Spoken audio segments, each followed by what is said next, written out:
Has BYU identified why exactly they've struggled early on in football games? Ed Lamb gives us some insight as to what he thinks might be the issue. We'll also catch up with BYU tight end Isaac Rex as he gets ready for the matchup with Notre Dame in Las Vegas. It's all ahead on today's show.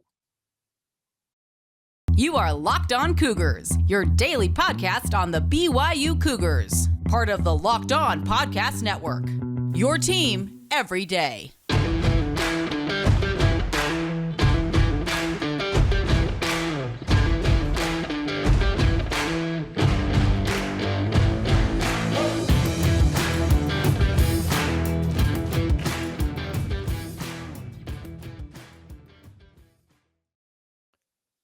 What is up, everybody? I'm Jake Hatch, your host here on Locked On Cougars, your resident BYU insider. Thank you for making Locked On Cougars your first listen of the day. Always appreciate you guys checking out the show. We're very proud to be part of the Locked On Podcast Network, where, of course, the motto is your team every day. And as such, this is your only daily podcast focused on the BYU Cougars. Our goal here, my goal, simply stated, is to make you guys the smartest BYU fans in the room. I bring you all the relevant news and notes that you can muster and I can muster every single day right here. Our title sponsor on today's show is brought to you by our friends over at Upside. Download the free Upside app and use the promo code LOCKED to get $5 or more cash back on your first purchase of $10 or more. That's simple. We'll tell you a little bit more about them later on in today's show. But wanted to dive in today, and there's been a lot of hubbub out there, about why BYU has started the last two games in particular against both Wyoming and Utah State so slowly. The first halves has just been an absolute slog for BYU, both offensively and defensively. And you obviously have to give some credit to the Cowboys and the Aggies for controlling the action in the first half, and to BYU's credit, in the second half, they made the proper adjustments, came out of the locker room, and essentially took hold of both of those games in the third quarter and said, yeah, this bad boy's over. You guys, thanks for coming, but move along. Now, they also had a slow start against Oregon, and that cost them because Oregon pounced on them and never let them get back up off the mat. So there's been a lot of angst, as I mentioned, about why BYU has been starting so slowly. And we'll get to some other questions here in a minute. It's a Thursday. I usually get to the mailbag here on a Thursday edition of the show. We'll get to some other questions here momentarily, but I'm going to answer one that's kind of a broad-reaching question that I've heard from a number of you over the past little bit about why the slow starts. Well, that question was lobbed at Ed Lamb, BYU assistant head coach, special teams coordinator, also coaches the safeties for his position group. He has a very, very keen look at the program. Like I said, as the assistant head coach, he's got a lot of responsibilities beyond just dealing with special teams as well as his safeties group. He is a guy that Kalani Sitake trusts implicitly, really respects his opinion on things. Well, I thought Ed Lamb maybe had the quote of the week so far in media sessions when he had this to say about BYU slow starts. Like right now, I think that our best guess is that we're playing very tight, expecting to dominate, and then it's been a little bit of a snowball effect when the other team kind of brings their best shot and they're playing BYU or we're ranked, and we haven't responded to that. And so, I just talked to the whole team about that exact idea. I think the slow start has not just happened on defense but on offense as well. And I think in the same way, there's been a snowball effect back and forth, poor field position for our offense and then not a lot of rest for our defense. And so it's been a hole that we've had to dig out of each week. I think that we need to call the game more aggressively, and I think that we need to play the game more loose. And I think those things work hand in hand. It's not from a fan perspective. I don't think aggression is always throwing it deep. Sometimes it's running it between the tackles when the opponent knows you're going to.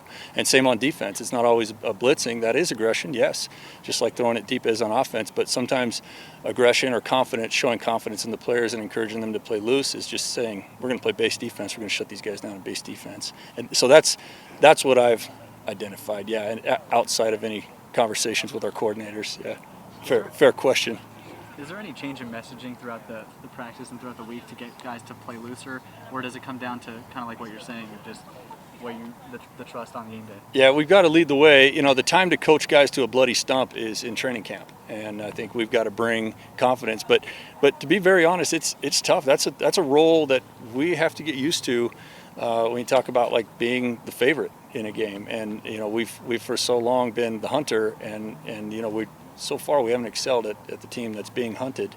And so we've got to kind of rectify that, make our adjustments, move forward. And I think just the way I see the game, it always starts with the coaches, our mindset. I think the players are a reflection of the way that we treat them. And so I think we need to be more loose, more aggressive, have more fun, and I think that we're doing that. There you go. Ed Lamb, BYU assistant head coach, special teams coordinator, and safeties coach. And folks, I don't know that he necessarily is just saying that to say coach speak, but I've known Coach Lamb to be a pretty straight shooter, and I actually really agree with his take on that. I really do think BYU's been playing a little too tight when it comes to being the quote-unquote hunted versus being the hunter out there.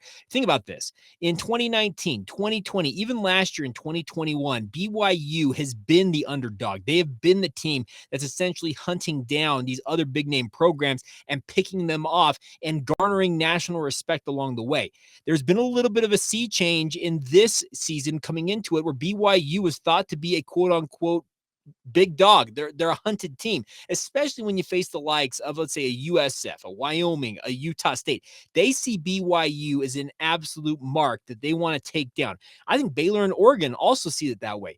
BYU is a lightning rod program, and I think that I have seen this. I think many of you out there, if you really consider what you're seeing on the football field, is that BYU does play a little too tightly wound when it comes to playing football right now. There's just not a looseness in I don't know, a laissez-faire. Laissez-faire is probably the wrong term, but they're not playing the way that they played. I like to use the term playing with joy, and that's one of my favorite terms out there.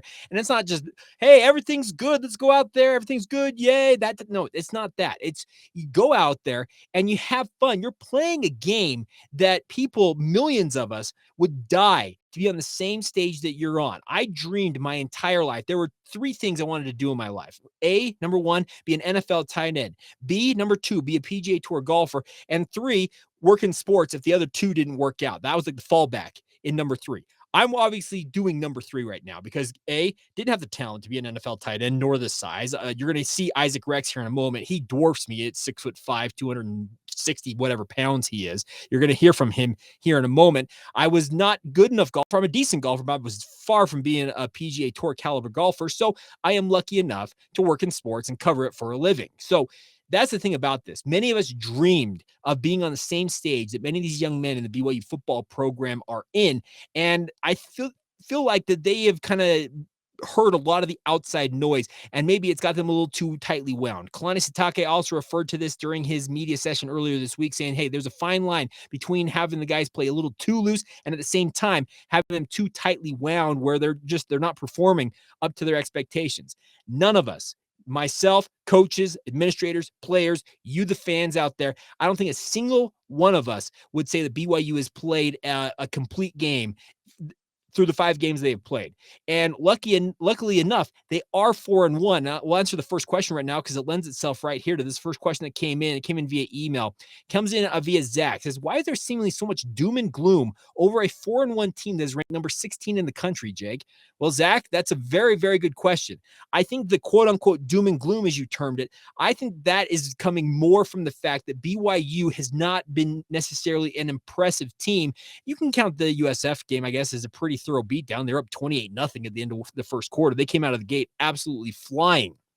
And I guess you could probably count that one as a quote-unquote success. But outside of that, have they completely dominated a team or played a complete game in your mind? I don't think so. And I think that's where the angst for BYU is coming from the fans, etc. I think that all of us out there see that BYU has the pieces, has talent up and down this roster. They just are not playing to their capability level. And that's, I think, the biggest bugaboo for this team is just the fact that they are not performing up to the expectations they probably have set for themselves, the coaches have for them, administrators, fans, media, etc.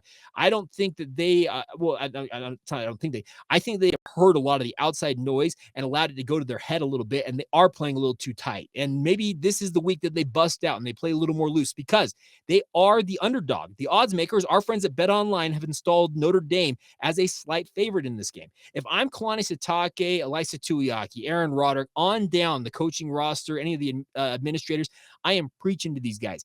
Get back to doing what you guys did. You guys were so good at being the underdog. Well, this week, you are the underdog. Play that up. That's what the coaches should be playing up right now. Get back to being the hunter rather than being the hunted.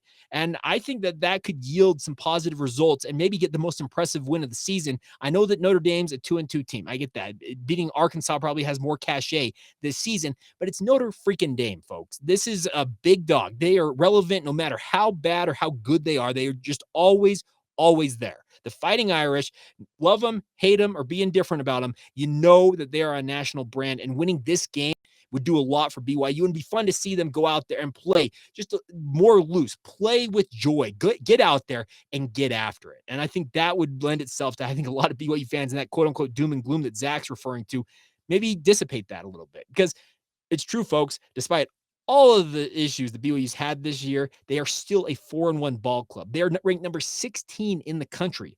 Who's to say if they don't win these next two games, you beat Notre Dame this weekend and looking out a little bit further, beat Arkansas a week from Saturday, could you be inside the top 10 at that point? Think about it. There is a lot still to play for BYU right now. And maybe just getting the message across to these guys that, you know what, loosen up a little bit. Just go play. And I think that might help. Maybe I'm completely up in the night on that. I'd love your guys' insight on that. They've asked us here on the Locked On Podcast Network to have a question of the day for you guys. So there you go. I'm going to make that the question of the day right now. What would you like to see? Do you think BYU is playing too tightly wound? Do you think they're playing too loose? What is your take? Where do you think the issue is for BYU right now? Drop it in our YouTube comments. If you're watching this on YouTube, tweet at us on social media or drop us a message on Facebook or Instagram.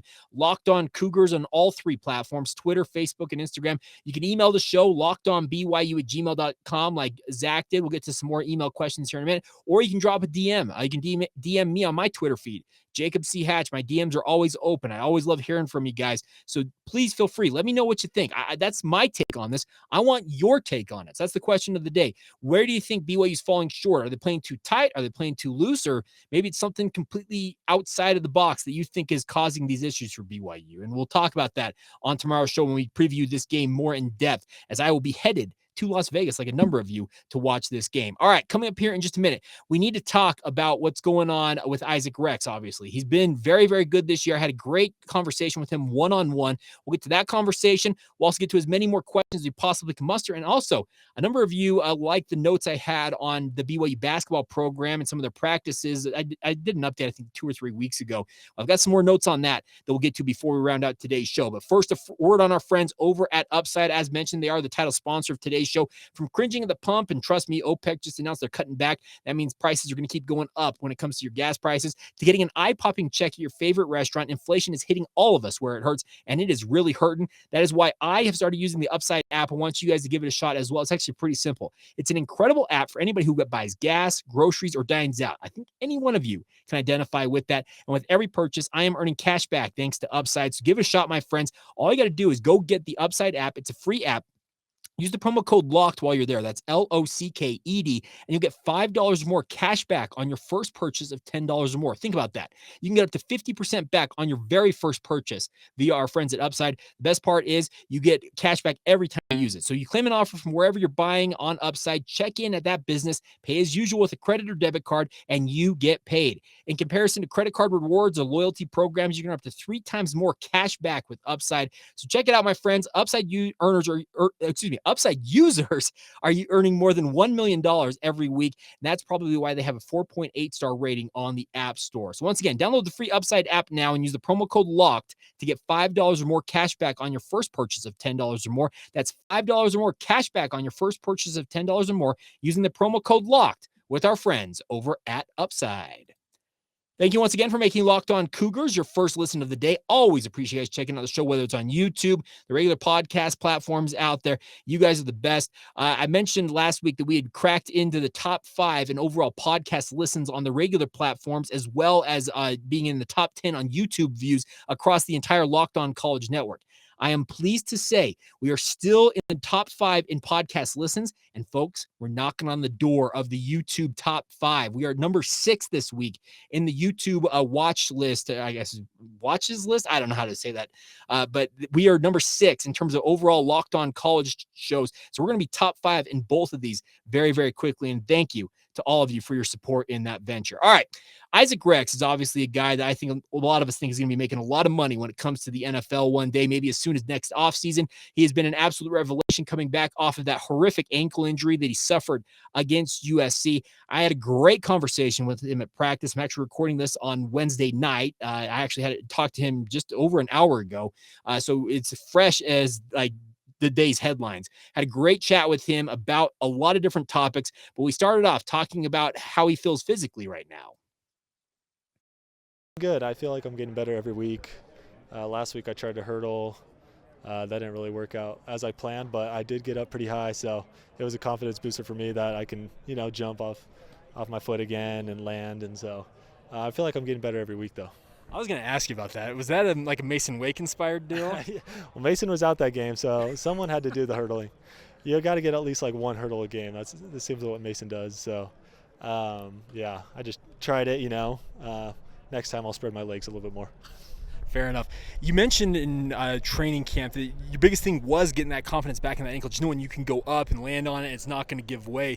Yeah. You said that was kind of a moment there. Is that part of this? Is like, hey, I can trust this again? Yeah, that's a big thing for me. I feel like running's really good, just more of the jumping side. And so, yeah, I feel like I really haven't had any problems with it since maybe the first game I was a little iffy on it, but since then I've had a lot of confidence on it, and my ankle's been feeling really good. Now, obviously, this is a big game this week, going down to Las Vegas, Notre Dame. It's kind of a game that's been circling on a lot of people's calendars. What do you make of playing Notre Dame? I mean, for any school to play Notre Dame, it's just such a big opportunity, and it's such a cool atmosphere, even though we're playing on a neutral site. It's to play Notre Dame is just historic. My dad always talks about how when he played Notre Dame, he had all these catches and yards and stuff. So it's funny, man. It's that's a game you'll talk about for a long time, win or lose. So Notre Dame that's the team, We've talked to you, and you've talked about the fact that your dad, he'll let you know when he had like a good game against an opponent. Do you feel in some ways like you were like, okay, I'm going to one-up you on this one? No, because there's different offense he was in, and obviously I'm not trying to compete with my dad. I already passed him on some aspects. Yes. So, but I love my dad. We just joke and banter, especially when we're playing basketball or something. There's always that son and father competitive spirit that goes on in there. So, yeah, my dad's funny like that. I can understand that. Just living the good old days out there. Yeah. Now, obviously, playing in Allegiant Stadium for the second time, do you feel like that can be any sort of, advantage because you're just familiar with the lay of the land? Yeah. I mean, we're probably used to the routine of going down to Vegas. We did that last year. I think we're staying at a different hotel this time, so maybe it'll be a little different. We're not on the Strip, which is probably a good thing for some of us, Not me, but no, not me. I'm past those, I'm married, gonna have a kid, so I gotta lay low. But no, Vegas, yeah. I mean, playing there last year was an experience too. I think we were the first team to maybe play there. First college team to play there. So, yeah, it was exciting, and I'm excited to go back there. You mentioned the fact that you're having a kid. Did you plan to announce that with a little cradle action? Yeah, I did. I had to. I had to think of a creative way whenever when the touchdown came. I was like, okay, I got to figure it out some way. I can't have my first kid just announce it randomly on Instagram. So I was lucky they got a picture of it. They got a couple videos of it. But, yeah, that was kind of funny. Last thing for me is, we already talked about Notre Dame here, but what do you see from them? Like, I know Michael Mayer's on the other side. He's not playing against you because he's another tight end. But do you like facing guys who are also considered to be top shelf players at your position? Yeah, I mean, Michael Mayer, he's the best in the country. He's a great tight end. He's probably going to be top draft pick. So, yeah, I'm obviously aware of Michael Mayer. He's a stud, and so yeah, it's going to be exciting when I'm on the field. I'm going to be rooting for our defense. I hope we could shut him down, but obviously I'll be looking at how he moves, how he plays, to see maybe learn from him, obviously, and maybe take some things away from his game also. So it's going to be, hopefully I can say what's up to him after the game. There you go, Isaac Rex, BYU tight end, and a great conversation with him. And it does seem like that he and his dad have a really, really fun relationship. He kind of had the little jab in there. Like, I've already broken a lot of his records.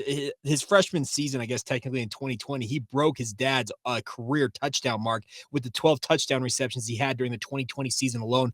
Isaac, a great dude, as you heard him talk about. He did plan to announce that he was having a kid with that cradle action that he had in that game against Oregon. And that's fun stuff you can do as a player. And good to hear him talk about the fact that he's looking forward to facing Notre Dame, going down there to Allegiant Stadium. And it's good to hear that he feels more and more confident in that ankle. He talked about during training camp that he thought he was between 80 and 85%. And his biggest thing was going up on that ankle, the quote unquote jumping off of that foot and trusting that, unlike what happened at USC where he comes down and fractures the ankle that required multiple surgeries, I think 2 of them in all, to repair that damage and cost him months and months of training, etc.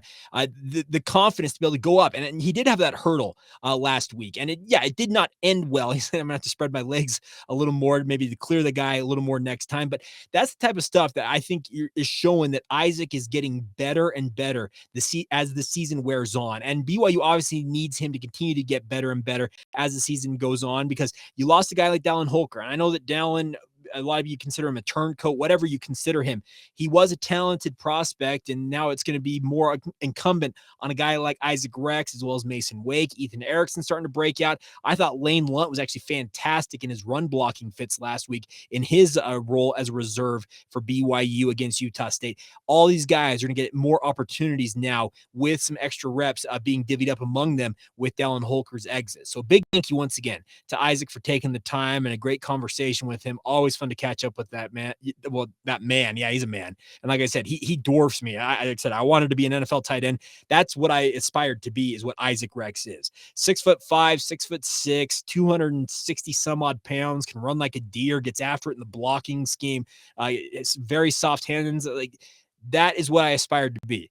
Instead, I'm 6 foot, 200 and some odd pounds, aspirational tight end. Let's one of those, all of us had that dream at one point, I would imagine. All right. Anyways, so a big thank you once again, all the same, to Isaac Rex for taking some time to join us here on Locked On Cougars. Also big ups also to Ed Lamb earlier on in the show, and a big ups to BYU Athletics.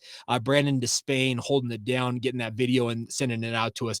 Thank you to him for that Ed Lamb clip. I obviously recorded that Isaac Rex stuff on my own iPhone, funny enough. Think about that. That picture was absolutely crystal clear. It's the fun part about technology. It's getting so much easier to do stuff like this, and it's absolutely a miracle that I can have this stuff on YouTube for you guys literally within minutes after knocking this out. So crazy stuff. But enough tangents. Let's talk about some other questions that came in the mailbag. We'll get to as many of those as I can. Also, promise you some notes on the BYU men's basketball program, talking with some people who are more in the know on that. We'll get to all of that here in just a moment. First, though, a word on our friends over at Intercap Lending. Intercap Lending, there's a reason that no lender like Intercap Lending is helping more families in the state of Utah with their mortgage needs than our friends at Intercap. The reason why? Intercap, they're getting deals done, my friends. They feature quick and simple process. Their loans 2 weeks faster than the industry average. We all know that with interest rates on the rise, there's still an opportunity for you to capitalize on that. And the best part about Intercap is they're happy to find the right solution for you, the consumer. No matter what it might be, they're happy to answer questions if you want to do a cash out refinance, you're trying to buy your first home, you want to buy a vacation home, no matter what the situation may be, reach out to Intercap. They'd love nothing more than to help you guys out. And lest you think they are a fly-by-night organization, they are not. They are headquartered here in Utah, but they have 44 years of experience behind them. They were founded in 1978. So this is an organization that's been around for many, many decades, and they'd love nothing more than to be your mortgage lender and help you guys out. The best part is they're also licensed to help in more than 40 states nationwide. So if you don't happen to live along the Wasatch Front, you can still reach out to them and get their help. Steve Carter is the personal loan officer for the Locked On Cougars over at Intercap Lending. Yes, you have a personal loan officer who is dedicated to helping Locked On listeners. Reach out to him anytime. He's got a direct line you can reach out to anytime.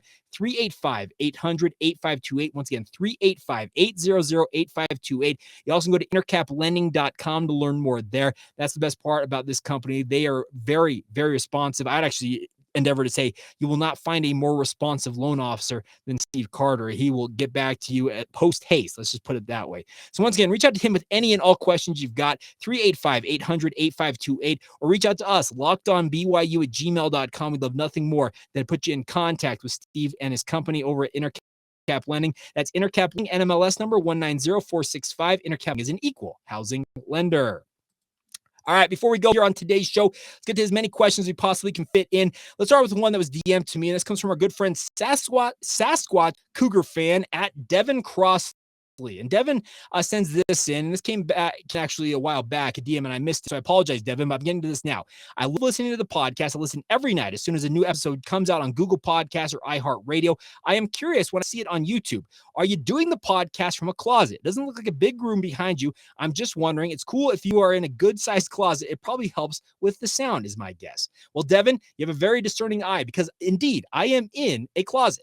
Funny enough, this is a closet. It's underneath a set of stairs in my home. My wife actually, and I got to give her the credit on this, she was the one that pointed out, you know what, if you were to set this up with some soundproofing technology, if you're watching this on YouTube, I'm pointing over here, that is some those soundproofing panels that deaden the sound, obviously not having it rebound, etc. It's not perfect. It's not acoustically perfect, but it does the job, and it's absolutely incredible. And my wife, who compared to me is a neophyte when it comes to technology and recording stuff, she was the one that came up with this grand idea to put me in this closet. So you can call me Harry Potter if you want, because I'm literally working in the closet under the stairs. Harry Potter joke. If you guys read or watched Harry Potter, you know what I'm talking about. If you didn't, get with the times, catch up, and roll with us, will you? All right. So yeah, Devin, hopefully that answers your question. Very discerning eye. And yeah, nothing's out of bounds with me, by the way. And that some people would be like, oh, why answering that question? I don't mind questions like, you guys want to get to know me, I want to get to know you, and I will address any and all things you lob my way. All right, a couple other questions coming in here. First thing from Eric. Jake, can you tell me what the vibe around the team is right now? I'm worried that they may be down on themselves. Well, Eric, I can tell you this much. This is a team that I think has got a bevy of different emotions. And it kind of goes back to the question early back about the quote-unquote doom and gloom around the program. I think the bigger thing for BYU right now is they understand that they have not played up to their own expectations. I'll share this nugget with you guys. I'm not making any news here because it was actually brought up in media availability on Tuesday. Ben Bywater might be one of the most effervescent personalities on this program, a guy who is never afraid to talk to you, give you his thoughts. He was as upset as I have seen him on ever. You could tell that he was just lamenting the fact that BYU has not lived up to their capability, and he wants nothing more than to have BYU's defense play at the level that he believes they are capable of. This is a guy who comes on my radio show that I work for, DJ and PK on the KSL Sports Zone, every single Monday, and he's a fantastic interview, a great quote, but he was surly. That's probably the best term. He was surly on Tuesday when I had a chance just to say what up to him. And I think that he wants to get this defense balling the way that he thinks that they can, and hopefully he can get them there. And if everybody on this BYU defense has that type of mentality, I didn't reckon that they're going to go out there and play with their hair on fire, to use that expression, going into this game against Notre Dame. I'd love nothing more than to see a rebound performance from this defense, lock it down like they did against Baylor, bounce back that way. Because if you do that, I think you have a pretty decent chance of getting the win there in Vegas over Notre Dame. All right, another question coming in here from Dallin says, did you see Brady Papinga's video he posted online about the BYU defense? And can you give us your thoughts on that? It was actually sent to me. Somebody sent the clip to me. It took me a minute to actually get it downloaded. It was like a iPhone video that I don't know how exactly that Brady was recording. I'm assuming he had an iPhone out and was just recording it. And it shows a lot of what I talked about earlier this week, where BYU, they're losing leverage. I talked about this on the Monday edition of the show with the film review. The leverage, keeping the outside arm free and being able to really hold that edge.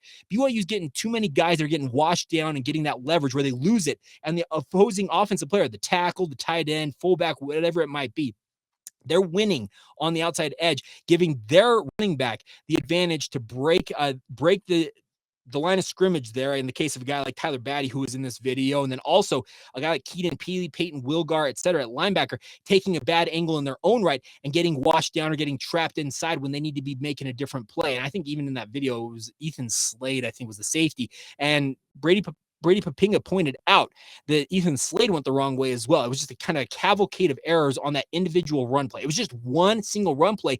And I thought Brady brought some pretty decent wisdom. And let's be honest, Brady, he knows a thing or two about playing against Notre Dame. In the 2004 win at Lavelle Edwards Stadium, I think he had something like 12 tackles, a sack, 1.5 tackles for loss, a forced fumble. I remember that. Actually, I was in the stands. He forced that fumble and recovered it. He was just a man amongst boys that day. Brady knows a lot about football. Won a Super Bowl in the NFL. You cannot argue with the accolades that a guy like Brady Papinga brings to bear. And I thought he made some very, very savvy points. And I appreciated him pointing that out. Maybe BYU's looking at things differently, scheme-wise and whatnot. But I thought the overall message from Brady is that these are fixable errors. He pointed out that none of this is not fixable. It's just more about getting the guys to understand there's an effort level required of them, maybe some scheme adjustments, etc., to get them playing at the level that he probably expects them to play that, and all of us expect them to play at. And I think he's coming from a good place, because Brady, you'll find no bigger proponent of BYU than Brady Papinga. I can assure you of that. Does he come off a little militant at times? Sure, but he means well. He wants BYU to be a quote-unquote power program.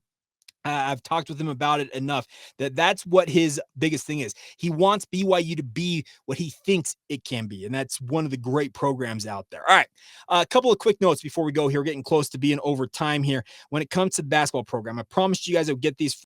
So one of the guys I talked to, he feeds me information from time to time. Two guys to pay attention to when it comes to BYU basketball as the season gets a little bit closer. We are now, so November 7th, so we are just over a month away. We're a month and a day away from BYU opening the season at the Marriott Center against Idaho State.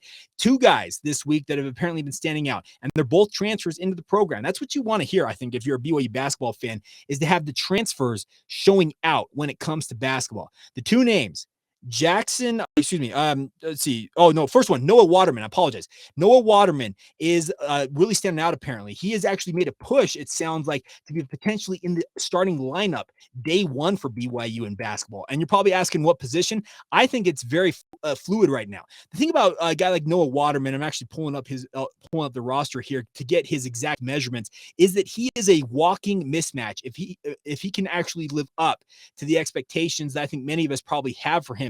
All right, Noah Waterman, I am pulling this up. There we go. 6'11", 210 pounds. He has got elite length, and if his ability, and what I'm hearing is he's actually one of the better shooters on the roster.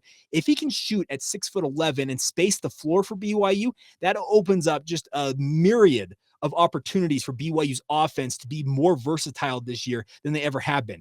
He could play, maybe in some stints, the two guard. He could be the three-man for BYU and open up the interior for a guy like Fusini Traore and a Tiki Aliatiki to really dominate on the interior. His length, his shooting is a real advantage for BYU if it truly does translate to this upcoming season. Now, the other one to pay attention to is Jackson Robinson. What I am hearing is he is currently the best shooter for BYU in every drill. He is absolutely lighting it up from the perimeter. And the one thing I love about Jackson Robinson, similar to Noah Waterman, this is a 6'7" wing, folks. That is the thing about Jackson Robinson. 6'7", 190 pounds. He's only a sophomore. This is a guy who is going to grow into the Big 12 with BYU for at least 2 of the years that BYU makes their entrance into the Big 12 conference, should he play out his eligibility as a Cougar. This is two guys with elite size for their positions that I think we're all kind of tagging them at. Jackson Robinson's listed as a guard. At 6'7", if he's your two-man, think about that. Noah Waterman, maybe you're 3 at 6'11". You've got Fusini Traore. I know that he's 6 foot, so he's 6'6", 6'7", and he has a 7'2" wingspan or whatever it is. He's your 4-man, and then Tiki Aliatiki's there in the middle for you guys at 6'10". That's an elite length lineup, and that should be the exciting part for you as a BYU basketball fan, is this BYU squad. The shooting, obviously, it's going to need to translate to actual games. Shooting in practice versus shooting in a game is completely separate things, but it sounds like both Noah Waterman and Jackson Robinson are showing out in practice right now. And if that length and that shooting truly translates to the court for BYU this year, you're looking completely night and day different squad than it was a year ago. Think about the backcourt for BYU last year. Nothing against Alex Barcelo and the other guys out there. They just were not elite when it comes to their defensive capabilities. If a guy like Jackson Robinson is going to be your two-man at 6'7", that is going to be an extremely long and athletic BYU lineup, maybe unlike what we've seen in many, many years, if ever, for the BYU basketball program. That's the fun part about this. So we'll see if it all translates. Like I said, there's a lot of time between now and actual tip-off for things to develop. And obviously, once they finally take the court out there at the Marriott Center, Cougar fans, lights, and the sheets drop, that type of stuff. When the lights actually come on, when the game is actually live, when the bullets are live, when it's actually counting, that's when we'll really find out about this squad. But those two guys, Noah Waterman and Jackson Robinson, apparently making a big impression for BYU right now when it comes to hoops. All right, we are way over time. Thank you once again for making us your first listen of the day. Want to encourage you guys to make your second listen. Our friends over at the Locked On Big 12 podcast, talking a lot of Big 12 football this week. Josh Neighbors does an incredible job. Get it free and available wherever you get your podcasts, just like this one, are also available on YouTube. Have a great rest of your day. Thank you for joining us. Tomorrow, we preview it. It's game day eve, BYU Notre Dame, what to know, keys to the game, my prediction. We'll get to all of that on tomorrow's podcast. Until then, this has been the Locked On Cougars podcast. See ya.